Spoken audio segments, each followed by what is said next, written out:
As the case against Joe and Hunter Biden crumbles before our very eyes, desperate Republicans are now likening Hunter Biden's recent testimony to the Richard Nixon Watergate tapes, which I know is going to be, it seems a little bit over the top to make that comparison. I don't know. I'm going to play a clip for you from Fox Business here of Congressman James Comer. He's a Republican congressman. He's been one of the primary cheerleaders of this entire farce. And every time he is asked specifically, what policy did Joe Biden change in exchange for money? Well, he doesn't have any examples of that at this point in time. What crimes did Joe Biden commit? Well, that's what we're looking into. They don't actually have anything, but it doesn't stop him from making analogies and using these allegations to simply make unproven accusations against Joe and Hunter Biden. And here it is. This is just like Watergate. With respect to recordings, they said we don't need the recordings. Well, Richard Nixon didn't think the Watergate committee needed the recordings either. That's true. And it doesn't matter what they want. It's what the investigators want. Right. And the reason we want it is because we've already proven this family was influence peddling. From Hur's report, we know that Joe Biden mishandled the documents because he was trying to get money. This is a greedy, entitled family. And we need to know exactly which documents were mishandled. Now, the irony of saying that it's the Biden family that's greedy and entitled, given who was just in office in the Trump family, Trump making $1.6 billion while he was president. And it is the Biden family that is greedy. It is the Biden family that is entitled. By the way, the thing about Nixon, when I was at the White House last week, I was shown in Kamala Harris's area, which is actually in the Eisenhower office building, which is like on the White House grounds, but next door, that's where vice presidents have their offices. She has a desk in the room we met in that it's sort of like the Watergate desk in the sense that it was a desk Nixon used. And if you open up a little door, they showed this to us. If you open up a little door, there's markings from where the infamous recorders from the Watergate tapes were taped and placed. Incredible bit of history. And a stark reminder that there is nothing analogous between Joe and Hunter Biden and Richard Nixon and the Watergate scandal. But the reason we are seeing this is they just don't have anything else. And I hope that this becomes extremely front and center for voters as we approach November.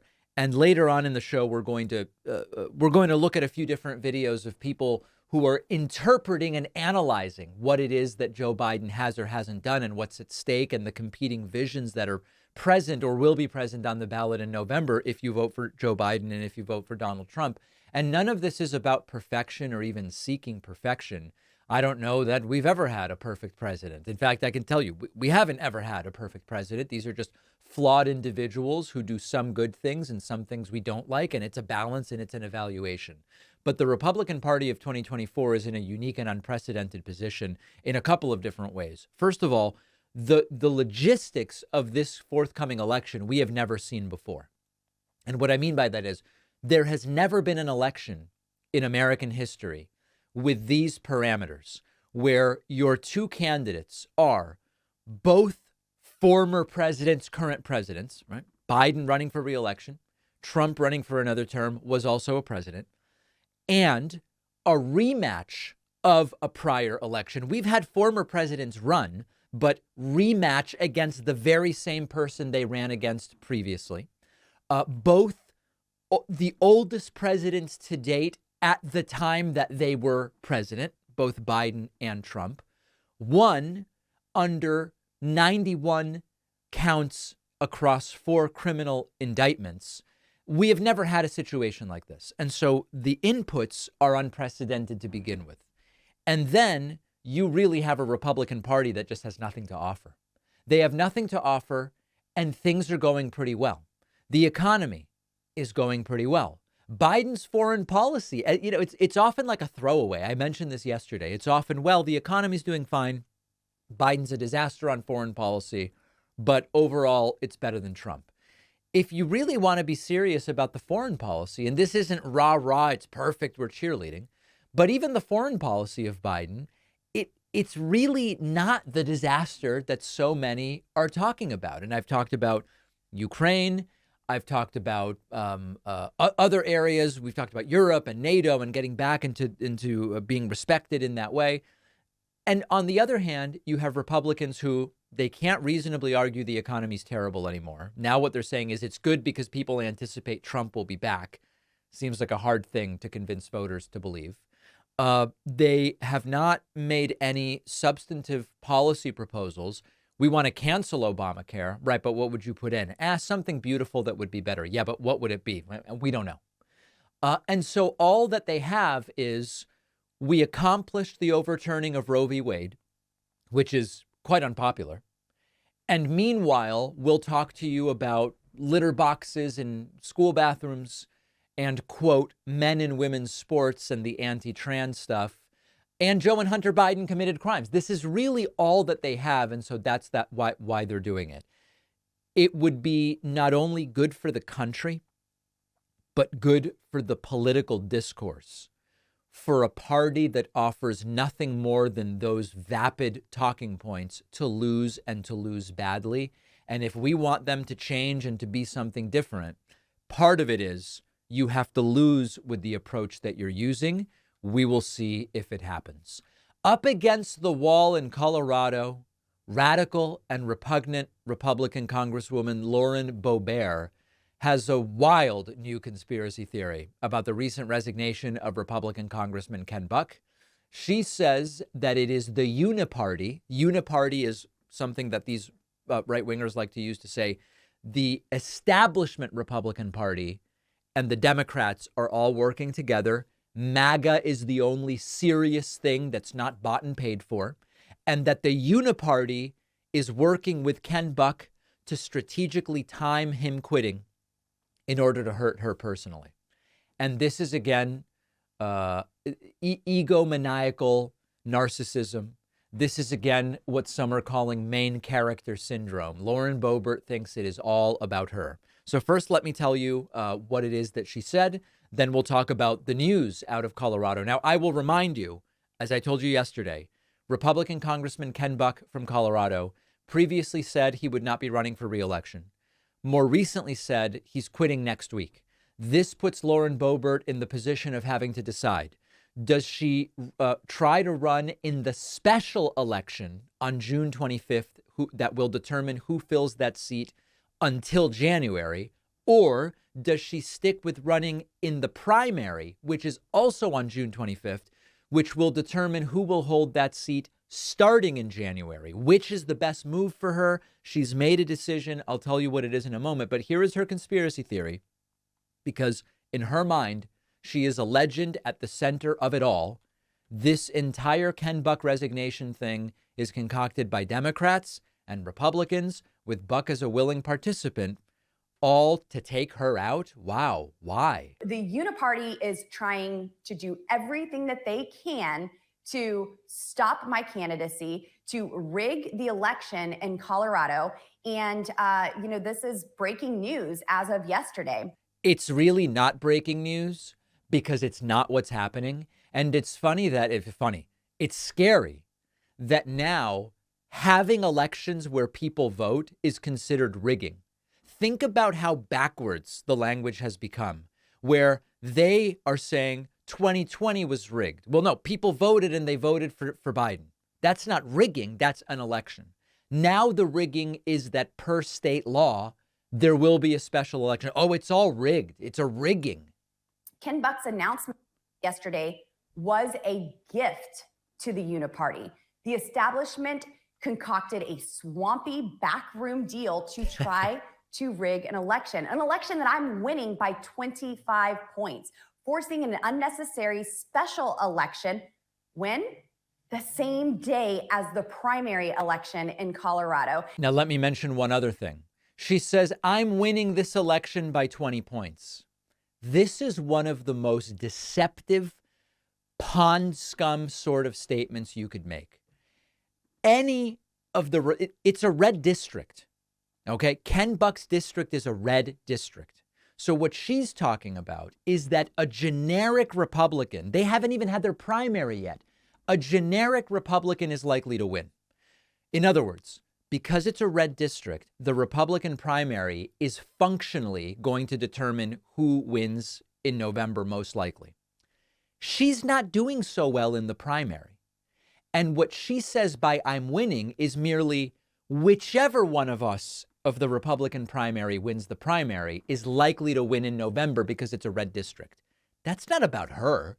That's about it's a red district in Colorado. So every aspect of this is deceptive. And this will confuse voters, and it will result in a lame duck congressman on day one and leave the 4th district with no representation for more than 3 months. This is absolutely unacceptable. Okay, so she's made a decision. And the decision that Lauren Boebert has made is she is not going to be pursuing the special election nomination. She will be on the ballot on June 25th in the Republican primary for the eventual general election in November. She is not going to try to get into that special election. So on June 25th, there will be 2 elections in CD4 in Colorado. One will be who do Republicans want to represent them on the ballot in November to start serving in January of 2025. The other election will be who do voters want to represent them until January of 2025 in the seat vacated by Ken Buck. Here is the news from the Colorado Sun. Lauren Boebert won't pursue special election nomination to replace Ken Buck after his abrupt resignation. Boebert is still running, however, in the Republican primary to be the Republican nominee for the November election in the 4th congressional district. That is the decision that she has made. Is it confusing to Republican voters in Colorado? Maybe it is. I don't know what Colorado Republicans tend to be confused by, but maybe it is confusing. Is it rigged to have people vote in accordance with the law, which means that when you have an open seat more than a certain amount of time from the next election, you have a special election? No, that's just what the law is. Is there something specific to this that Ken Buck is doing to try to hurt Lauren Boebert? There's no evidence of that. Ken Buck certainly seems disaffected, to put it lightly, with MAGA. Ken Buck has pointed out that in his opinion, Congress is the worst that it's been in decades. And Ken Buck has decided that, and he admits it, he says he doesn't want to be on the sidelines for the November election. He wants to be out of Congress and working on whatever is his next thing by then. Is it a lucrative consulting gig, lobbying, whatever? I have no idea. But to me, it all reeks of he wants to get a cushy position sooner than later, not about he's trying to hurt Lauren Boebert or any such thing. There's no evidence of that. In Lauren Boebert's world, she is a legend and everything revolves around her. I don't know that that's actually the case with Ken Buck. So what we can hope for is that Boebert loses the primary. I mean, quite frankly, that would be the best thing. The winner of the primary is likely to win in November. So the outcome of Boebert losing that primary on June 25th might end her political career, and that would be a really great thing. She had no business being there to begin with. Let's see if Colorado voters say no more, please, no more. We'll take a quick break. I want to talk about the Elon Musk, Don Lemon fiasco after the break and so many other things. Stay with us. Don't forget that the best way to support the David Pakman Show is by becoming a member, which gives you access to the daily bonus show, the regular show with no commercials. You also get access to our entire archive of every episode dating back a really long time and plenty of other awesome membership perks. Go to joinpakman.com, joinpakman.com. Lest anyone forget, this is an audience-funded program. We really do depend on your support to do what we do every weekday, not only the regular show, but the bonus show as well. If you'd like to support what we do, it's just a couple bucks a month. It's cheap. You might be unknowingly giving Fox News more money than that if you have a cable subscription. A lot of people don't know that. You can sign up at joinpakman.com. We've got some great daily perks for our subscribers, including commercial-free versions of the show in audio or video format. We do the daily bonus show, an extra program where producer Pat joins me and we break down even more stories. the members-only soundboard, as well as invitations to members-only town hall events. We are dangerously close to launching the new website. I actually have a call tomorrow about the go-live date, which could be just a week from now. We will be raising membership rates for the first time in a decade when the new website goes live, but you can lock in today's rates by signing up at joinpacman.com. You can also get a discounted price if you use the coupon code SAVEDEMOCRACY24. SaveDemocracy24. Joinpacman.com is the place to do it. The beacon of free speech that is X, the platform formerly known as Twitter, and the unflinching supporter of free speech, Elon Musk, have canceled Don Lemon's forthcoming program on X because Don Lemon had the audacity to conduct a real interview with Elon Musk, asking real questions about who Musk is supporting in the November presidential election, Musk's alleged drug use, and other topics. And Elon Musk did not like it. We have clips and they are stunning. CNN reports Don Lemon says Elon Musk canceled his deal with X after a tense interview. And indeed, Elon Musk has launched what Mediaite describes as a bizarre attack on Don Lemon, tweeting that his approach was basically CNN on social media, which doesn't work. This is Elon Musk saying, you know, what it turned out that Don Lemon wanted to do was CNN on social media. It doesn't work. And, and it's important to mention that the cancellation is that it was going to be like a promoted kind of sponsored ad revenue program. He being Don Lemon is still allowed to post the content to X like everybody else, but it's not going to be a contractual deal as was said. So let's look at some clips of this. I don't think it'll shock anybody in my audience to hear that free speech absolutist Elon Musk is not as big on speech that puts him in a position to have to answer real questions. I'm not even calling them tough questions. Like, do you use drugs? Is not a tough question. Who are you supporting in November is not a tough question. And I will even fill in some of the blanks with what Elon Musk could have said rather than getting angry at the interviewer, which never looks good. All right, let's start with clip number 1, which is, why is this interview even taking place? Don, the only reason I'm doing this interview is because you're on the X platform and you asked for it. Otherwise, I would not do this interview. So you don't think, do you think that you wouldn't get in trouble or you wouldn't be criticized for these things? I'm criticized constantly. I could care less. I couldn't care less, by the way. We need to say it right. I want this phrase said correctly. So for the framework for the interview, the baseline is already, this isn't even an interview I would consider doing. It's sort of like an attack on Don Lemon. Like, this isn't even worthy. You're not even worthy of my time, except for the fact that, like, we're doing this show with you on X. And so I kind of like feel a little bit obligated to be here, but not exactly like a great start. Okay. So then we go to the topic of hate speech. And Don Lemon brings up correctly that since Elon Musk has taken over Twitter, now X, the number of tweets, or as we now call them, excretions, that have hate speech in them has gone up dramatically. And Elon Musk, all of a sudden, now he is a free speech absolutist when it's convenient. Elon Musk hasn't exactly done much to curb the rise in hate speech. Another topic that Elon Musk really doesn't seem to want to talk about. Hate speech on the platform is up. Do you believe that X and you have some responsibility to moderate hate speech on the platform? That you wouldn't have to answer these questions from reporters about the Great Replacement Theory as it relates to Democrats? I don't have to answer these questions. The Great Replacement Theory as it relates to Jewish people. Do you think that? I don't have to answer questions from reporters. Don, the only reason I'm doing this interview is because you're on the X platform and you asked for it. Otherwise, I would not do this interview. So you don't think, do you think that you wouldn't get in trouble or you wouldn't be criticized for these things? I'm criticized constantly. I could care less. Okay, so we're only getting a little bit more of that part in this clip that was released last night, but the context was hate speech. And Elon Musk's position is basically he just doesn't have to answer to anyone. And this is the epitome of the entitled billionaire. He's entitled to be entitled. Anybody's entitled to be or feel entitled.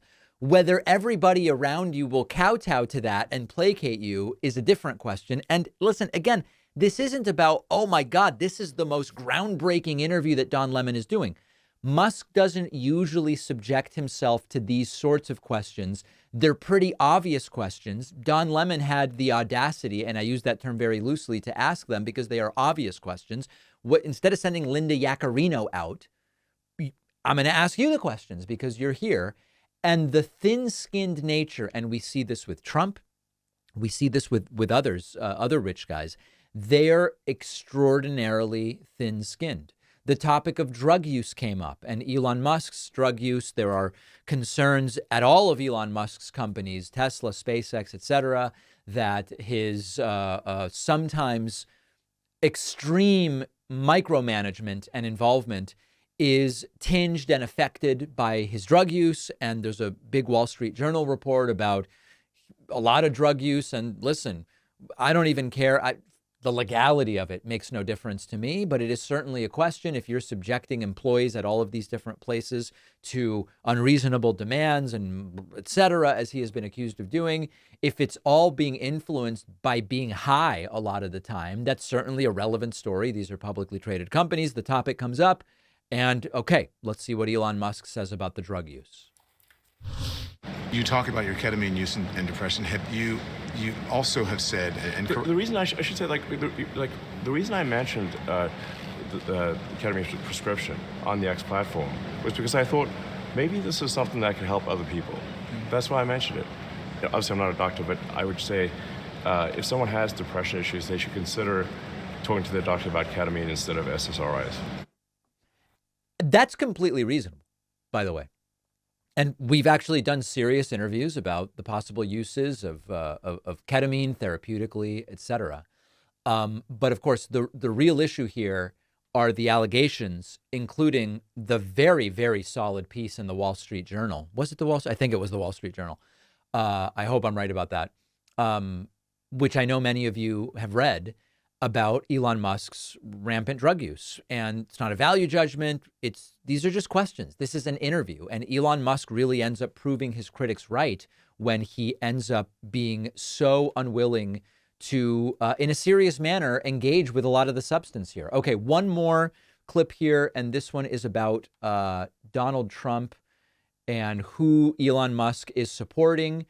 We have to, let's see if I can get this exactly right, because I don't want the audience to miss a moment of this insanity. Here, the topic of Elon Musk's political preferences comes up. Trump. You recently met with Donald Trump in Florida. What did you guys talk about? I was at a breakfast at a friend's place, and Donald Trump came by. That's it. What did you discuss? I don't. Let's just say he did most of the talking. Did he ask you for money? He didn't.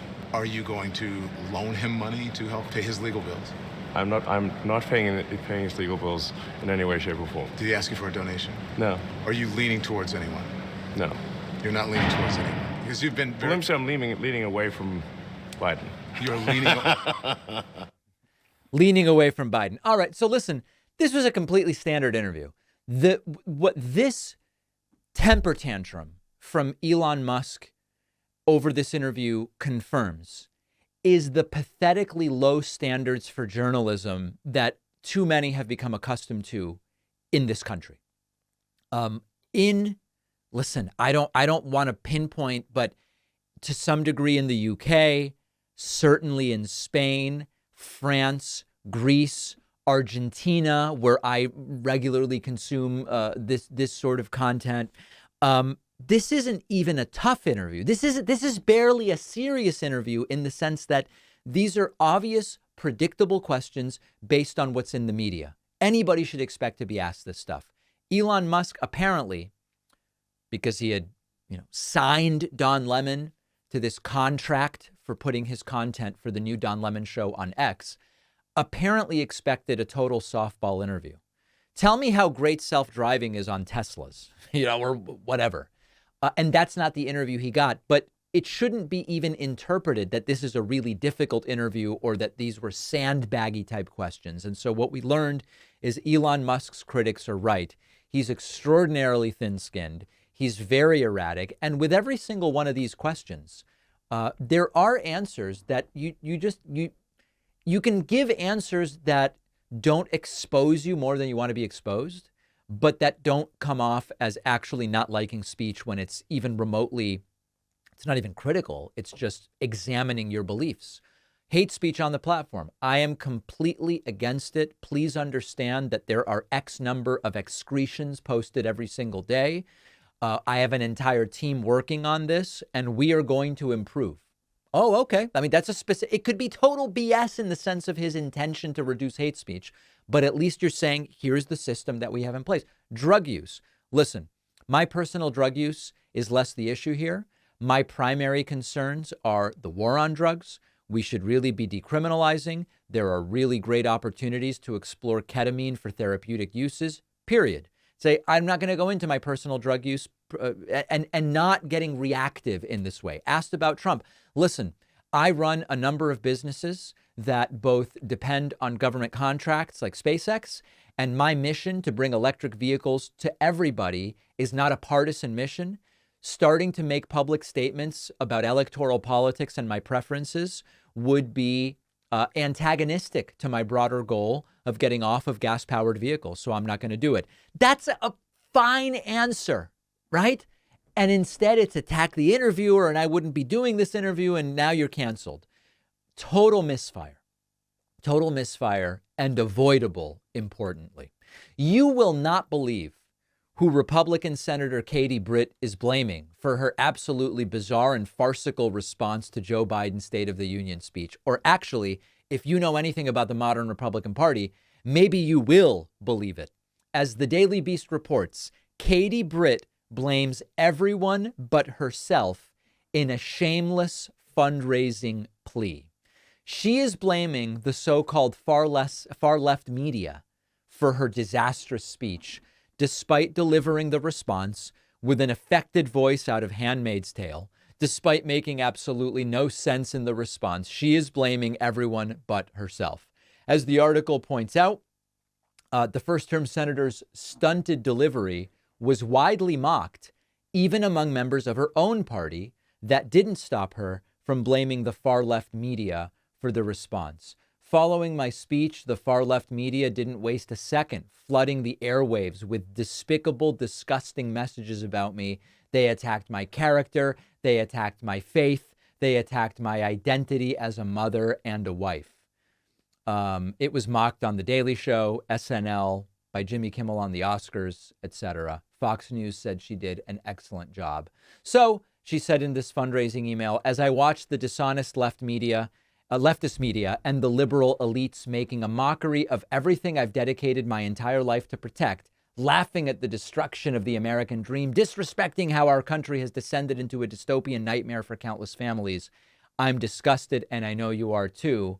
So I'm counting on you to send message with me. I think she means send a message, and what she means is give her money. Send a message by giving her money.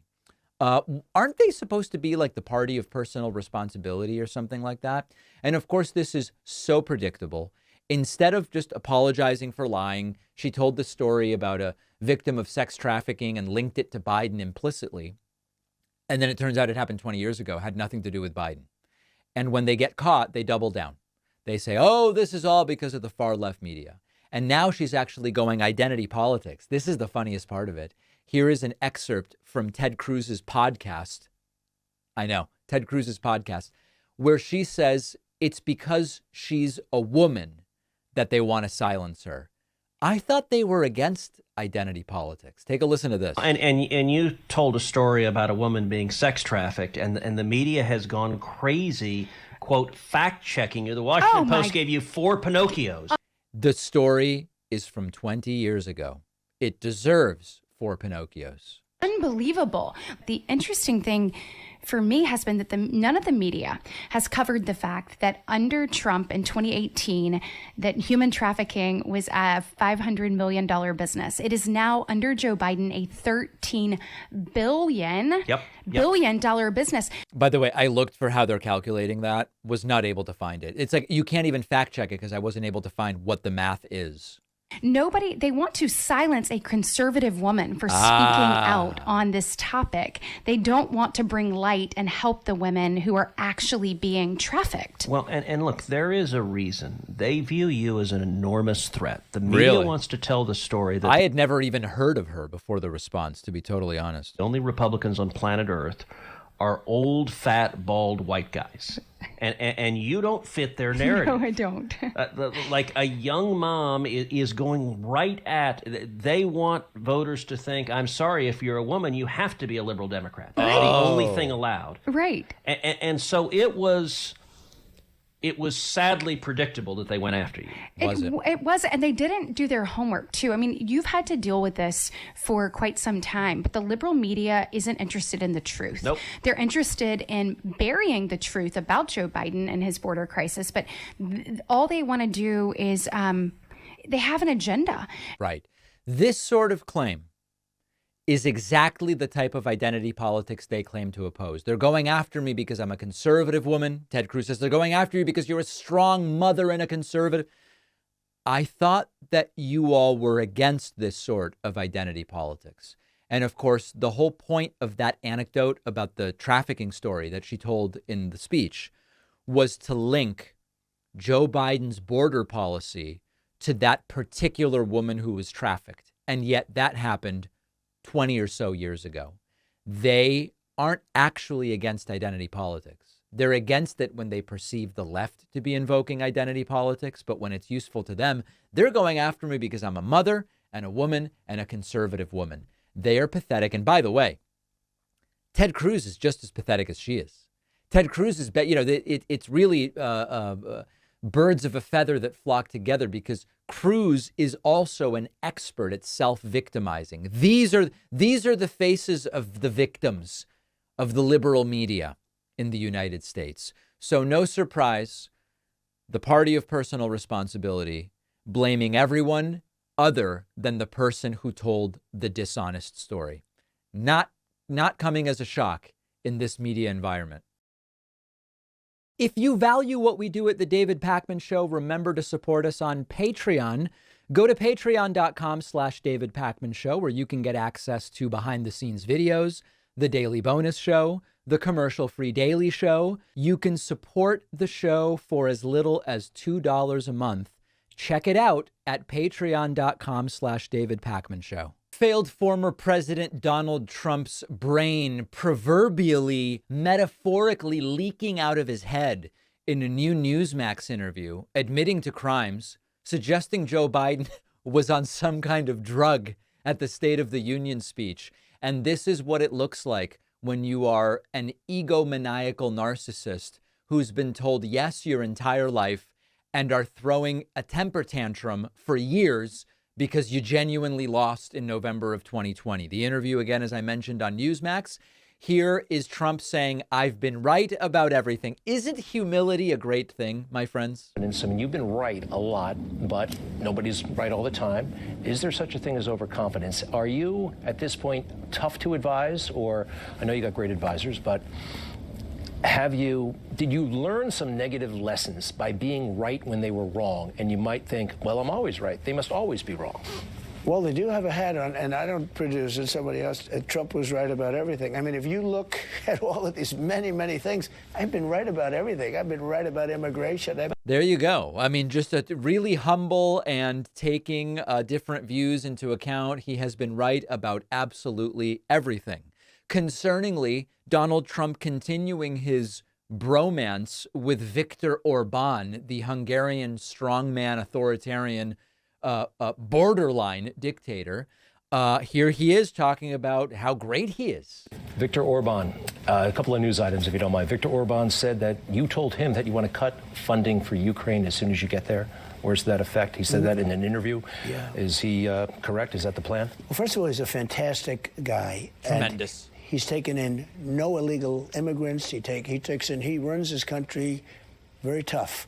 And a lot of people don't like it, but he runs it very tough. And it does. Trump always impressed with the toughness of dictators and wannabe dictators. very well, and there's no crime. They don't have, when you look at what's happening in our country, where there's crime on every street corner and murder, death all over the place, and it's going to get a lot worse because of the migrants coming in. You know, millions and millions of people coming out of prisons and coming out of mental institutions, and they're all coming in to the United States. We had a great time. We had dinner. We get along very well. But I told him, what I told him is Europe is spending a tiny fraction of what we're spending. And the European... All right. So the answer here is Trump doesn't directly say, but Orban's claim is Trump told me he wouldn't give a penny to Ukraine if he became president. And Trump is super impressed with Orban. And he doesn't like that other countries aren't giving what Trump believes would be their fair share. Trump then admitting to crime, saying, listen, I took the documents and I took them legally and I had a bunch of boxes. But of course, that is the crime. That it's not up. Trump claims that it was all legal. It wasn't. And so really it's about, did Trump take it? And he says, yes, I did. I took them very legally, and I wasn't hiding them. We had boxes on the front of and a lot of those boxes had clothing, and we're moving out, okay? So legal. Unfortunately, we're moving out of the White House. And because we're moving out of the White House, our country's going to hell. But we weren't hiding anything. It wasn't just legal. Understand that it was very legal. And of course, it was not by any stretch of the understanding of what the law is. Trump then suggesting that during the State of the Union speech, President Joe Biden was on some kind of drug because he was jacked up.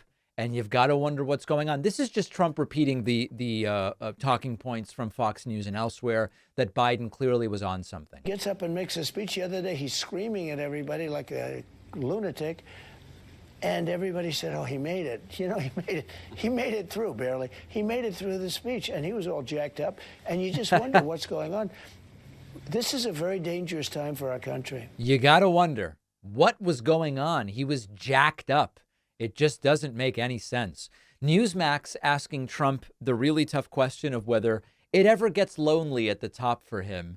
And Trump has to one up and compare himself to Andrew Jackson.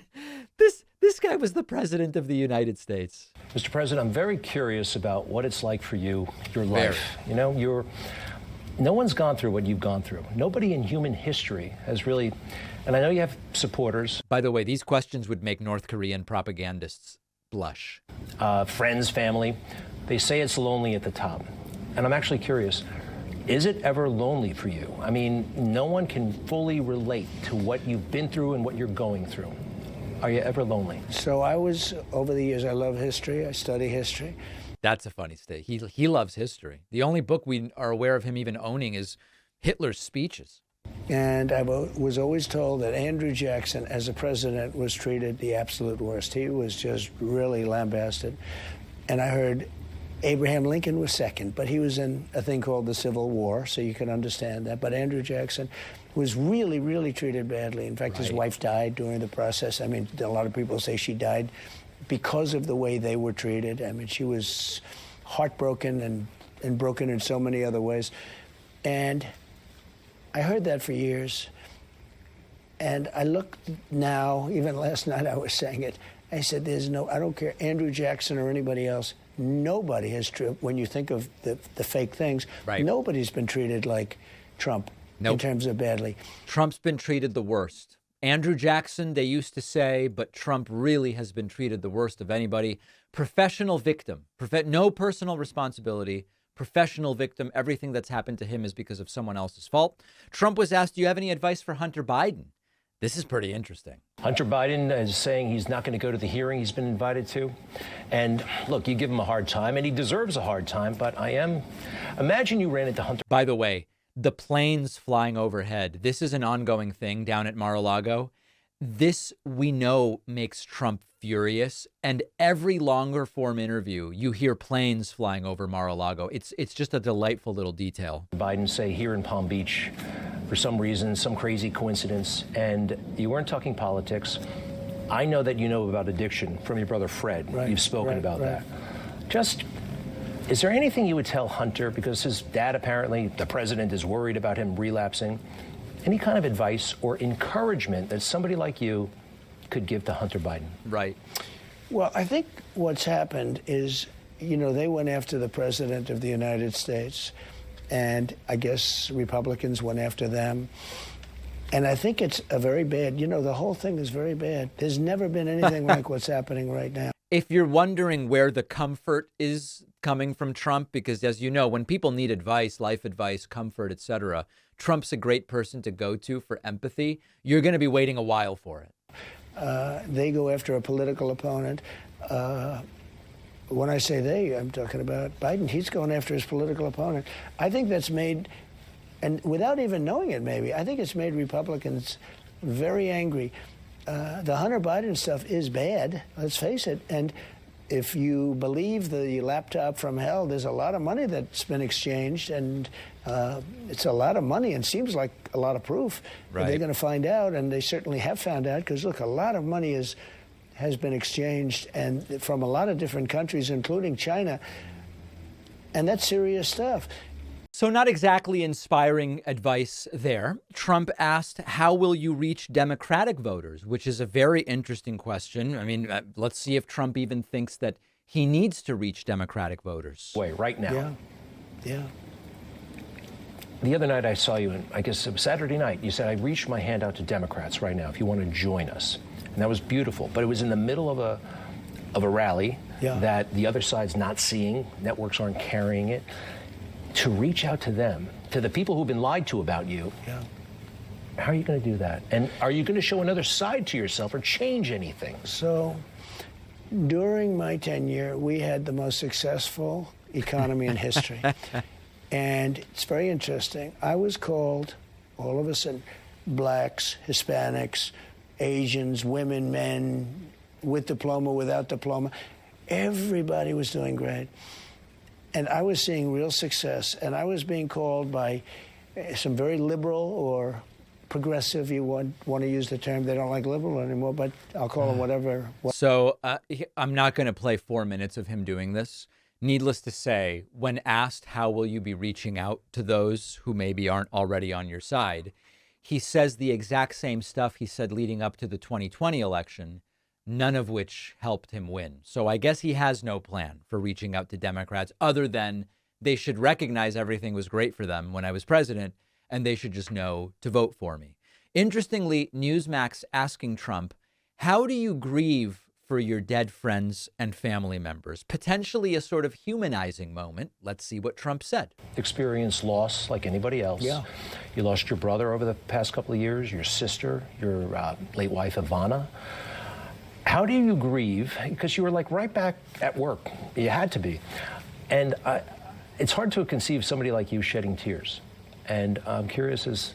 You're too manly to cry. God, can they go 2 minutes without reinforcing whatever toxic stereotype is on their mind? They can't even go 2 minutes. Did it happen then? Has it happened?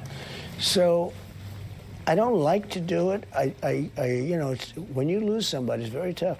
I lost my mother-in-law very recently. She was a great woman. She was very beautiful woman inside and out. And she died. And I will tell you, it's a tough thing. I don't like to show that. I don't like to see it. But you have. A lot of people, sure you do. I mean, you do when you lose somebody that you really love. My sister, my brother, when you lose your parents.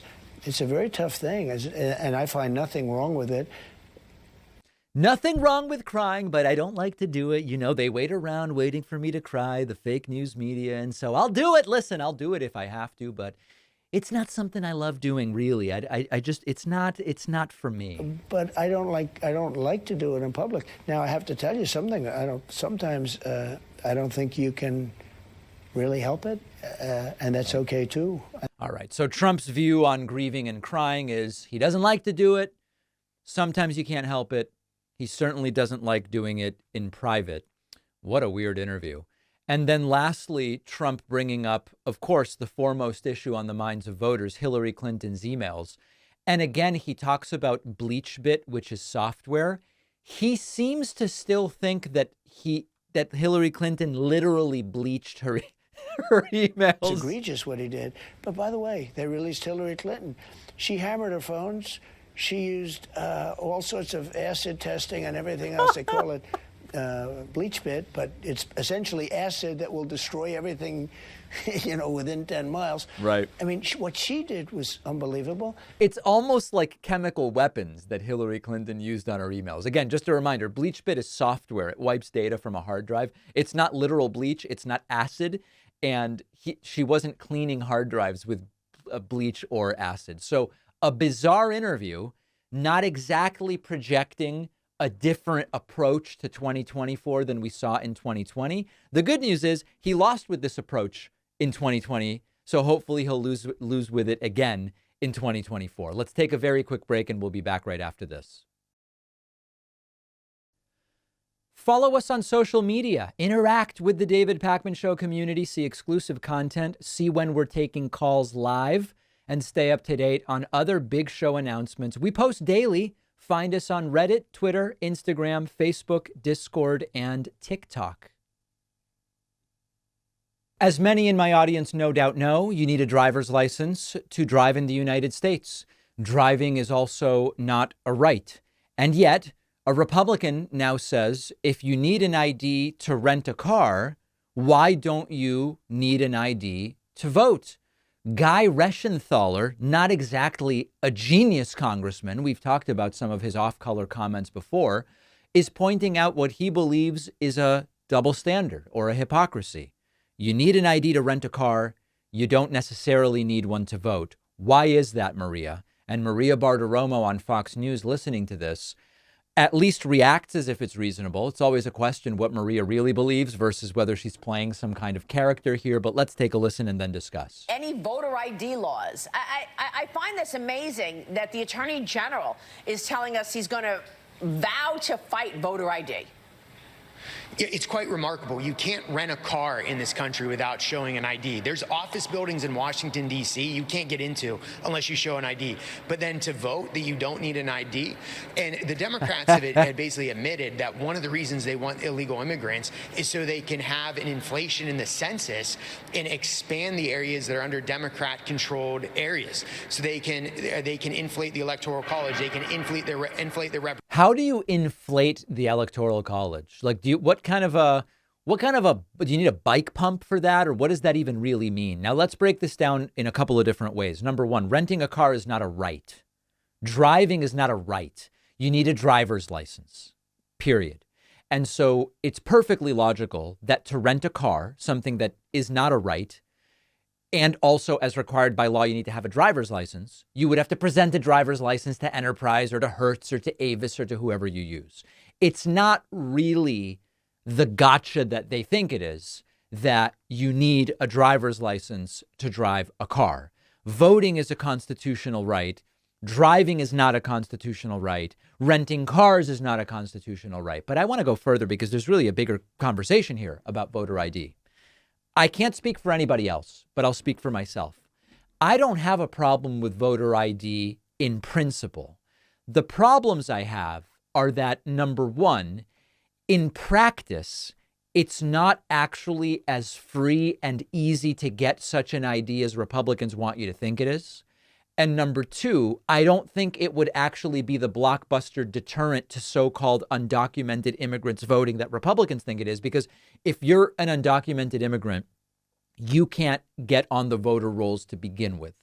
And so what we're talking about with voter ID is preventing, I guess, an undocumented immigrant from showing up at the voting booth. No, you'd have to know Joe Smith from New York City votes here. You'd have to go. You'd have to hope that Joe Smith hasn't already voted, and you'd have to claim to be Joe Smith. That's a really stupid way to try to steal an election. And so even as a way to prevent the theft of elections, that's not happening. It's not that useful. But they say, oh, you just get the ID. It's free. Number one, you often need documents to get the IDs that are not free. The underlying documents aren't free to get copies of, or whatever the case may be. Those who have had housing instability are less likely to have those documents and more likely to have to go and take time off from work because a lot of the offices you get the documents are only open 9 to 5. So you are losing wages. There are also maybe transportation costs involved, particularly when you are in a state that has relatively few of these offices. So Also, the claim that you just go and get it, it's free, is often not the case. But as far as the comparison to driver's licenses, driving's not a constitutional right, and you're required by law to be licensed to drive. The analogy to voting is not a good one. Yet another former Trump voter is coming out against Trump and declaring that the choice is clear and he will be voting for Joe Biden. Yesterday, we featured Beth. This time it's Eric. These are more anecdotes from Republican voters against Trump. That's the name of the organization. Here's Eric from Louisiana, who says, I voted Trump.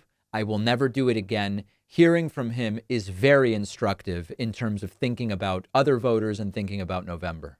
The man literally fomented and directed an insurrection against the very moment we were certifying an election. My name is Eric. I was a 2016 Trump voter. I was a lifelong Republican. I left Donald Trump in early 2020 at the onset of the pandemic. The man literally fomented and directed an insurrection against the very moment we were certifying an election. Right. I watched it all with my students live. And I watched the gallows. I watched the people screaming, hang Mike Pence. Where's Nancy? And I watched and waited for the statement from the White House with my classes. I kept telling my classes, well, he's going to say something. He's got to say something. Now, I want to point something out here, okay? This is a normal reaction. If you are a normal human, and I know that the term normal is fraught in some ways, but if you're emotionally healthy, cognitively healthy, connected in any way to other people and things, this is the normal reaction. And what this exposes is when we see those interviews with the people at the Trump rallies and we say something seems off, something is off with those folks. It's not just their moral compass. They seem to have low EQ. I'm not even going to talk about IQ and intelligence, but even they seem to have low EQ. This is a normal reaction of a normal person seeing what happened on January 6th. And the entire 90-minute class, there was nothing. And after that, there was nothing. We all watched it as a country together. We know what it was. Biden versus Trump 2.0. I don't think that's most people's dream race, but it is the easiest choice I've ever had. And I was a longtime Republican who never considered voting Democrat. Even considering that, this is by far the easiest choice I would ever make. The choice is Joe Biden. Don't vote for the Trump that you wish existed. Vote against the Trump that does exist. So this one is actually kind of a bummer in one sense. A lot of the Trumpists aren't like this guy. And there's no amount of convincing or presenting of facts that for some of the folks who have called in and that we've talked to are going to get them to come around and be like this guy. Because you can just tell this is a different sort of person. This is someone who considers reality. This is someone who understands the significance of what Trump tried to do.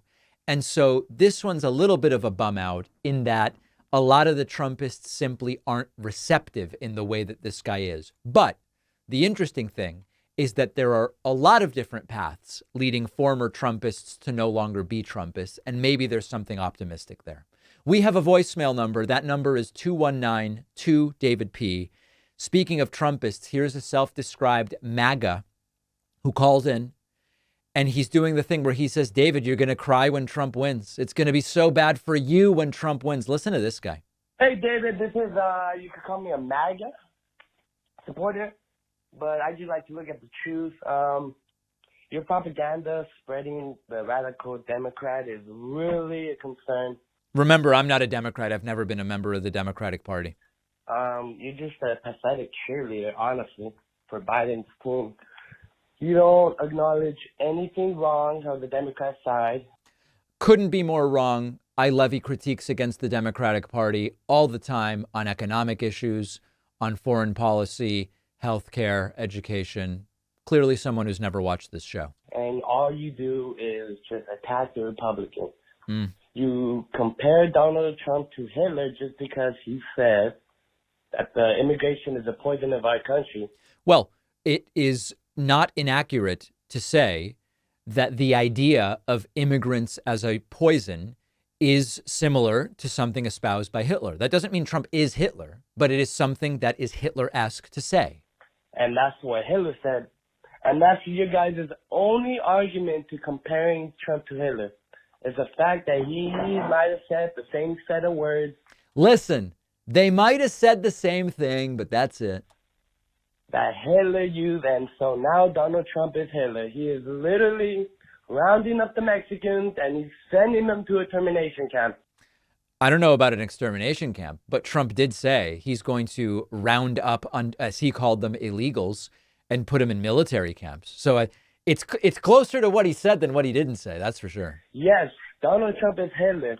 You pathetic radicals. You guys, I can't make this up. You guys are losing. I can't wait for November 6th so that I could just see all you so-called independent media cry over it. David, you're a wimp. There you go. All right. So again, as I said, Trump winning in November would be great for the show. It would be 4 years. That would be extraordinarily good for the show. It would be bad for the country, but it would be good for the show. The idea that I'm personally going to cry if Trump wins, probably not. I don't expect that that's what's going to happen. On the bonus show today, Joe Biden has pledged billions to rebuild cities that have been torn apart by highways. What does he mean? We'll discuss. The world's first major AI regulation bill has been passed in Europe. What does it say? What does it do? What does it contain? And TikTok is now turning to creators to fight the possible ban on the app that is forthcoming. Does this make sense to do? We will discuss all of those stories and more on today's bonus show. Don't miss the bonus show. Sign up at joinpacman.com to get instant access. And we will be back tomorrow with a Friday show too. See you then.